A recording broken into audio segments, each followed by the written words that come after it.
যেটা নির্বাচন কমিশন, তারপরে হচ্ছে আপনার রাজনৈতিক দলের তত্ত্বাবধানের সরকারের একটা প্যাটার্ন দেওয়া হয়েছে, রাজনৈতিক দলগুলো কীভাবে কাজ করতে পারে সেটার একটা প্যাটার্ন দেওয়া হয়েছে। এবং ইভেন আরেকটা জিনিস যেটা দাবিটা দেখলাম, গণতান্ত্রিক চর্চা শুধু রাষ্ট্রীয় পর্যায়ে না, দলগুলো যাতে তাদের নিজস্ব অভ্যন্তরীণ দলীয়ভাবে গণতান্ত্রিক চর্চা করে। যেমন ধরেন একই পদে কেউ তিনবারে বেশি থাকতে পারবে না, মানে একটা তো আমরা সাধারণত যে দাবিগুলো করি।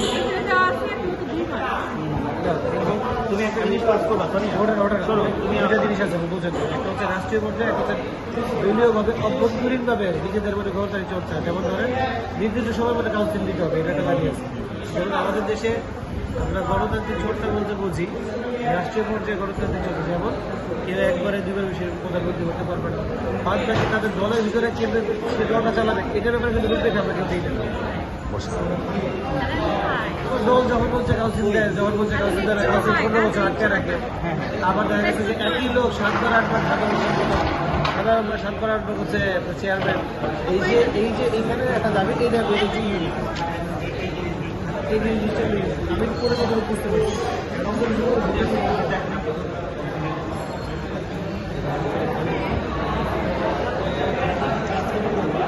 সাংবাদিক তোমাকে যদি ডাইরেক্ট তোমাকে প্রশ্ন করে, তুমি চুপ থাকলে তুমি অন্য কাউকে পাস করে দেবে।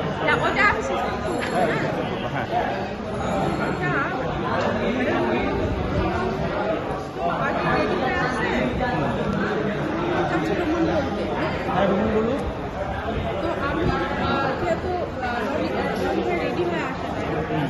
রনি ভাই যদি প্রবীণদের নিয়ে বলবে, ওনাকে প্রবীণ ভাই প্রবীণের মেসেজ ক্লিয়ার না? আচ্ছা ঠিক আছে।